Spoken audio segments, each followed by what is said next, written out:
Hello everyone, welcome to Python for Data Analysis Lightning Tutorials. This is Alfred Essa. This is part of our Python Pandas cookbook series. Today's lesson 5.2, we begin with which visualizations should I use initially for descriptive statistics. Key takeaways.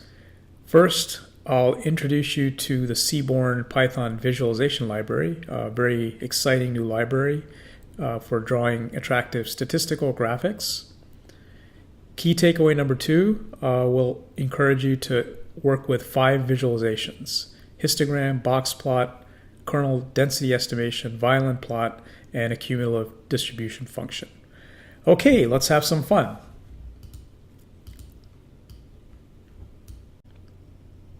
All right, I've gone ahead and fired up an IPython notebook as usual. Both the IPython notebook as well as the datasets for this tutorial are available at my GitHub website, which is github/alfredessa. A big shout out to Michael Wascom. Michael is a grad student at Stanford, but he's done terrific work. He's the author of the Seaborn Visualization Library. We'll be using that extensively. I have a link to the Seaborn website in my IPython notebook. Installing Seaborn is very straightforward. It's described in the Seaborn website. I was able to do it just using easy _install space Seaborn. Also gone ahead and we'll load the libraries that we'll be using for this tutorial: NumPy, Pandas, Matplotlib, and Seaborn. Seaborn runs on top of Matplotlib. Also, we'll set some initial Seaborn settings. We won't go into the settings in this tutorial. We'll look at Seaborn more closely in subsequent tutorials. The objective today is to get you started with Seaborn and as quickly as possible begin to develop some initial visualizations. We'll be using 3 data sets in this tutorial. One data frame will be called Titanic. Dataset Titanic.csv contains information about the survivors in the ship Titanic. Server data contains data about response times on a server, a web server, and then MLB data frame will put in MLB.csv, which contains salary information for Major League Baseball players. All right, let's just double check that the data loaded properly. And so we have now 3 data sets, 3 data frames that we've created: Pandas data frames, Titanic, server, and MLB. All right, so one of the first things that we want to do always when we're beginning with a data set is to create a histogram. In this tutorial, I'm not going to explain what these visualizations mean. We'll look at it more carefully in subsequent tutorials. The objective is to get you started in plotting this out in a very quick way. So let's do a histogram of the age of the Titanic. The data frame is Titanic, and the column that we want to look at and plot a histogram is age. Now, I get an error here, and that's because there are some missing values, NAs, and so let's drop NA, and that should take care of it. And now we have a histogram of the ages of the passengers on the Titanic.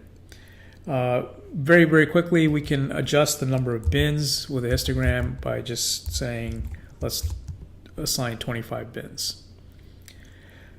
All right, now let's do the same thing. We'll create a histogram of server time. Histogram.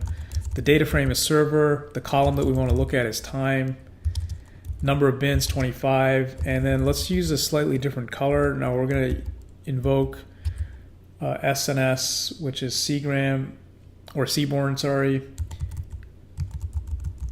And this is just a parameter to get some fancier colors. And so now we have a histogram of server response times. And then finally, let's do the third histogram of Major League Baseball salaries.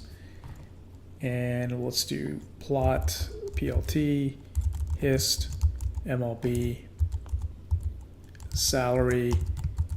And just to be safe, we'll use the drop NA again. And let's do 25 bins. All right, now we can see that the distribution of the data points, they're very different. The first one, the age of the Titanic, looks like a normal distribution, and the other ones tend to be skewed, particularly the Major League Baseball salaries. All right, so we've done histogram. Now the second visualization that you should be really familiar with as you begin to do data exploration is a box plot. Again, I'm not going to explain the meaning of a box plot in this tutorial. We'll do that in other tutorials. We just want to get right off the bat knowing how to quickly plot those. So let's do a box plot of age on the Titanic. I don't think we need a drop here. But if we do a drop NA, it's slightly different. All right, so we've done a box plot of the age on the Titanic.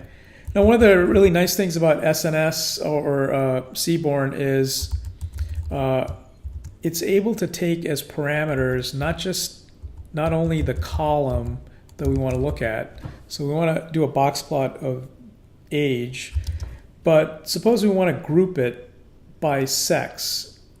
So the second parameter that I'll specify with Seaborn is how I want it grouped. So there are two sexes, male and female, and I want my box plots to be grouped according to the sex. And let's just flip it around. Okay, so now I can do a comparison of ages, but broken down by male and female. And we can see that the age of the men is slightly higher than the females. All right, and now let's do a box plot of Major League. Actually, let's do the servers. SNS box plot, server time, and very easy. Now we've got a box plot of server times, and finally let's do Major League salaries, SNS box plot. The data frame is MLB, and the column that we want to look at is salary. So it's quite a bit of skew in this particular data set. All right, now the next thing that we're going to do, this is actually a very, very important and helpful plot. It's called a kernel density estimate. We'll look at the what exactly a KD is in subsequent tutorials, but I just want to get you started with knowing how to plot it. So let's do a KD plot of Titanic age, drop NA, and let's do shade equals true.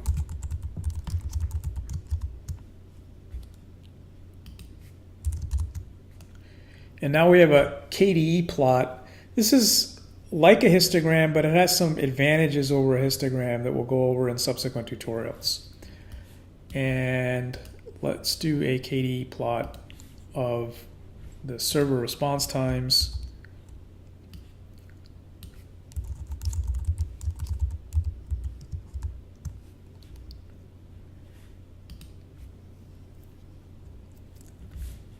And one of the things that the KDE plot shows more clearly is the probability, which values have a higher probability. So now let's do SNS, the MLB salaries.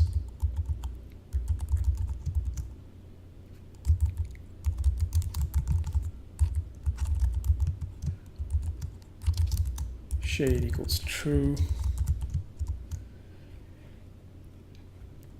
And we can see that most of the salaries for Major League Baseball is less than $500,000. It tends to be actually spikes up around $250,000. All right, now we can also, using Seaborn, we can combine the KDE plot as well as a histogram using dist plot.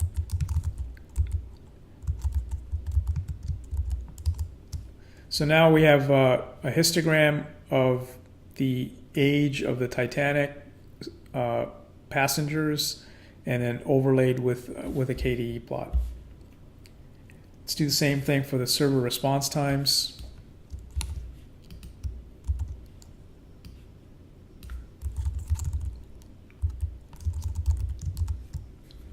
And then finally, let's do it for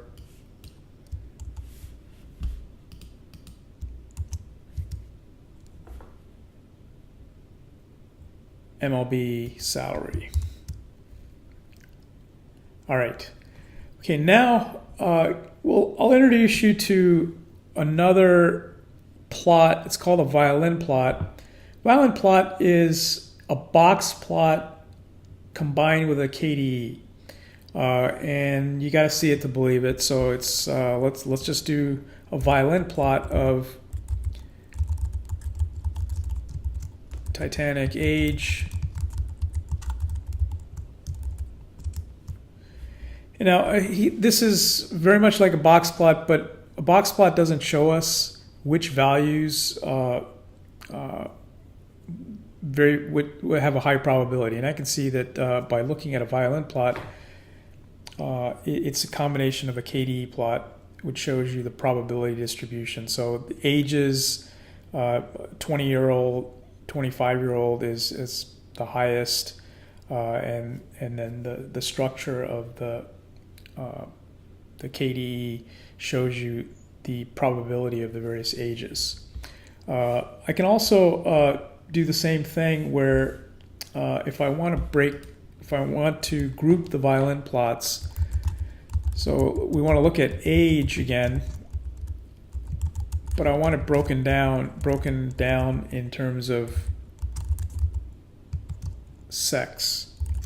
So I'll specify that as an additional parameter.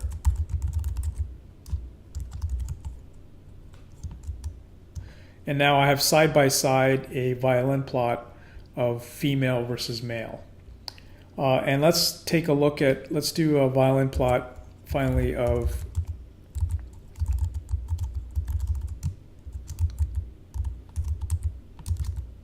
salary. And you can see that the probability distribution for salary is very, very different than some of the other ones. The salaries tend to cluster around almost looks like less than 250,000. All right, the final set of plots that we'll do is it's called a cumulative distribution function. It's actually a very nice plot to do when you're working with a data set. So this is actually no, this is not the plot that we want.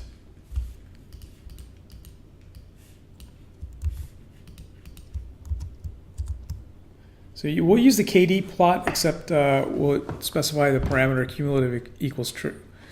So what this is telling us is that if we look at any point here, for example, 40, the age 40, the y-axis is 0.8. That means that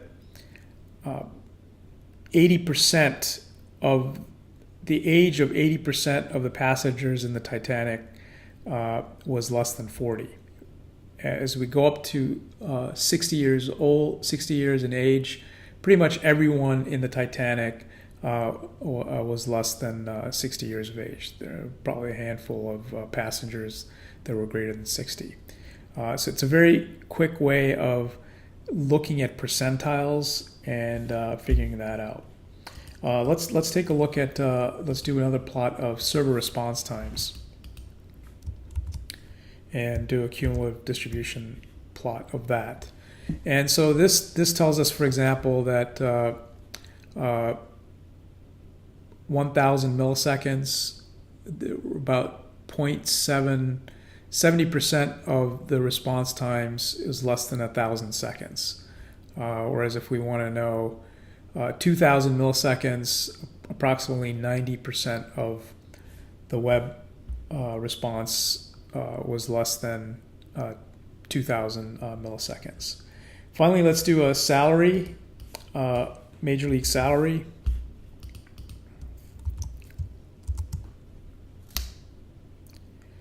And here we can see that very, very different shape of the curve, cumulative distribution function.